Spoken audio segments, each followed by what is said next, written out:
I have a exercise for each one of us to do as part of this preparation for the holidays.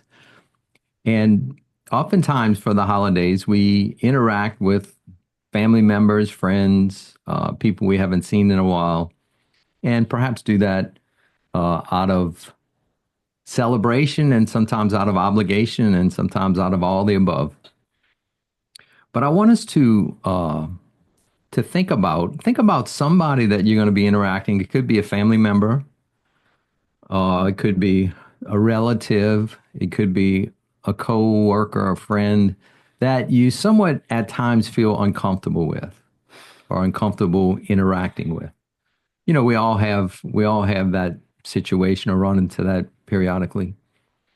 And I want you to think about in your interaction during the Christmas Eve, Christmas Day, the holiday or whatever with that person. And I want you to write down three characteristics that you would like that interaction to look like. Like three characteristics that you would like that person to treat you with. You want that person to treat you with. You with, yeah, Okay. yeah. So, for example, I would put, I would like, let me think of someone. Shouldn't be that hard. Okay. So, Pick my mom.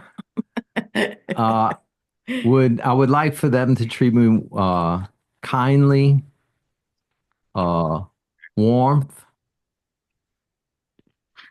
as opposed to rude and cold, right? So kind, warmth, and and it's kind of an overlap and like so joyfully friendly, right? Joyfully friendly. Like that would be a great interaction that I would have if this person that I sometimes feel uncomfortable with would be really kind, warm towards me, and joyfully friendly. So I want you to write down your own reflection on think about someone that you would like them to treat you in this manner. What would be the three characteristics? So, what are your three? My three is recognition for them to see me, not interrupt to hear me, and to respect and trust me. All right. So, let's tie this into the teaching. Okay. I was reflecting one time on the Gospel of Luke, chapter 6, and there is a spiritual law that Jesus was teaching. And I think the verse is 38. I'm somewhere around there. But he's talking and he says, give and it shall be given to you.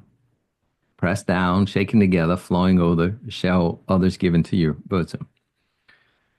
And then he goes, with the measure that you give out is what the measure that will come back.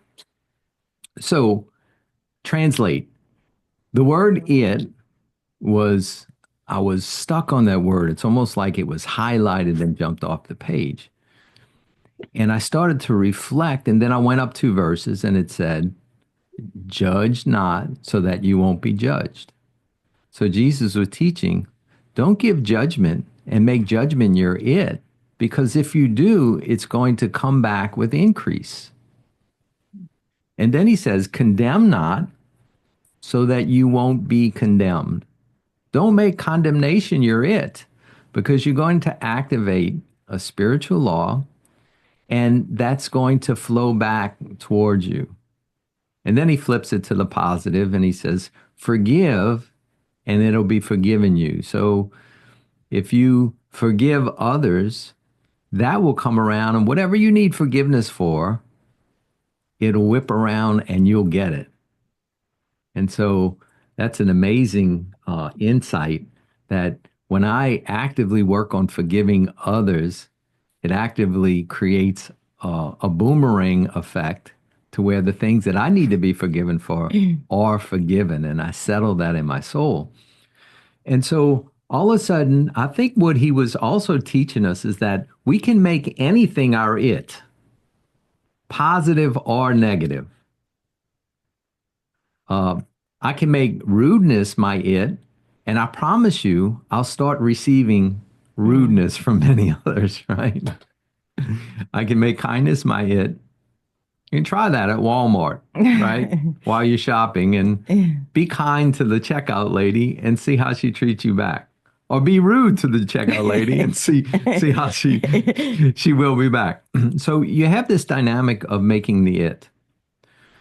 I gave this assignment to somebody yesterday and I thought I would share it with you all because it was really a good assignment and it was exactly what we're doing. It was like he was had a lot of tension between him and his mother and was concerned about Christmas Eve and this and that. I said, "What do you want from her? What would you like?"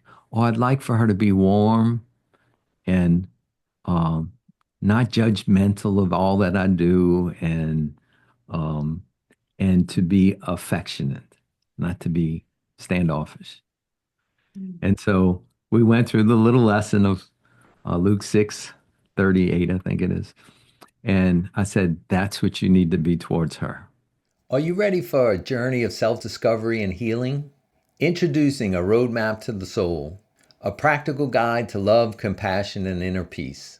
This book offers practical tools and insights to navigate your inner landscape, release emotional blockages, and embrace your authentic self. Start your transformational journey today by getting your copy now. See the link in the description. And now, back to the lesson. When you see her on Christmas Eve, that needs to be the three things on your mind. You need to be affectionate, and you need to be warm towards her, and you need to be non-judgmental. And you have to practice that, not only towards her, but make that the theme of your interaction for Christmas Eve. All the people, warm, affectionate, and non-judgmental. Warm, affectionate, and non-judgmental. And see what comes back to you. It may or may not come back to you immediately. Right. It'll increase the chances. But if there's persistence in that, it starts to melt. It starts to melt other things. So that's my charge to you, is that those three characteristics that you came up with, is that's what you need to practice, especially with anybody that you might be uncomfortable with for any reason, and activate the law. Activate it, whirling around and coming back. Just to tell you one more story. My family had a cleaners, dry cleaners, and it was sort of a tradition that we all work there, teenagers and stuff, and we've all had chances to. But I was in between leaving the seminary and figuring out what I was going to do and going to college back for graduate school. I took a year off and I worked at the cleaners. And there was a lady that worked in the back. There's a lot of really laboring, intensive workers in the back that do presses and fold clothes and all that. And there was one lady named Annie. And Annie was very scared and had a very big protector, but was just sweet as can be, but thought everybody hated her. They just, and really creating tension with the women in the back. It was just, and so my uncle called me in and he said, "I need your help to try to solve this." And so I sat down with Annie, and Annie was like, they don't like me. They're so mean to me. They da da da da da da. And she could get vicious, when she felt attacked. So I started talking to Annie. I said, "Annie, what do you like to do? Like, what's your favorite?" She's like, "What do you mean?" I said, "What do you like to do in your off time?" "I love to bake." "Oh, you love to bake, huh?" I said, "What do you like to bake?" "Oh, I love to bake cookies. That's my specialty." I said, "Okay, this is your assignment. Next week, Friday lunch, you have to you have to big batch of cookies. And at the lunch table, you just bring it and drop it and say, 'This is for you all,' and you can walk away. You don't have to eat lunch with them." She said, "Yeah, but they're not eating it. They're going to think I'm trying to poison them." And I said, "No, no, no, no. Just do it. We're gonna do it for 3 Fridays in a row. You love to do this. You make great cookies." All right. So the first Friday, she dropped off the cookies, and all the people are like, What is this woman doing? But nobody really said anything. I said, but it's not based on their response. He said, you just need to, you love to bake, so just give, just give.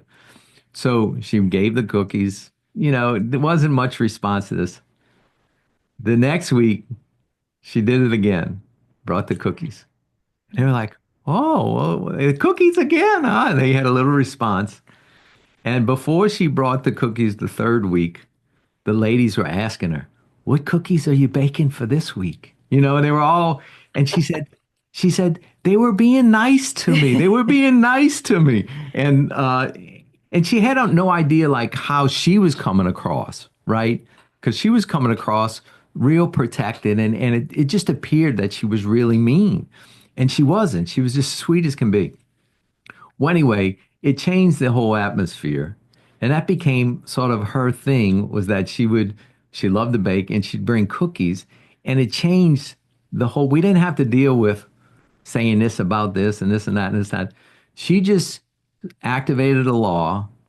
It changed the environment and it changed the environment. And my uncle, he didn't give me a raise, but he was very happy with my suggestions. And so anyway, it was a great example of what? Giving despite the resistance, and seeing what that happens. I was going to say about, you remember the mailman? Oh yeah, yeah. I'll let you tell that story. But we had a mailman and he would not leave our mail, or he was just so mean. He was just ridiculous. Okay. And that day he used to reek of marijuana. Okay. So, and it's illegal. Right. And so I'm like, oh my goodness, what we're going to do with this guy? Cause we're not getting our mail, right? We need our mail. So I said, okay. I had my secretary, Ann. I said, Ann, I want you to keep your shade open. And when you see him, I want you to open the door for him and ask him if he needs any water. Okay. And if we have any treats here, I want you to offer it to him. So she started doing it. She'd say, oh, hi. And she'd get the mail from him and she'd say, do you need any water? Do you need any water? And then if we had cookies or, candy or whatever, she said, would you like some? So she just started doing it. Okay. And then within a month, he was knocking on the door, waiting for us to answer it so he could bring the mail in. When before he wouldn't even leave the mail. So I was like, that was our mission. We are going to win this mailman. Okay. Then he started like coming in and visiting. But it was like, when you have the intention of the heart, where it's like my intention is to connect on some level, then it's like, okay. Are you ready to embark on a journey of personal transformation and inner healing? Our intensive online coaching program is designed for individuals and couples seeking to reconnect with their true selves. Dive into our lessons, activations, live coaching calls, and educational readings tailored to uncover limiting beliefs, healing emotional wounds, and to cultivate a life filled with authenticity. Transform yourself, transform your relationships. It's time to transform you. See the description below to see how to join Transform You.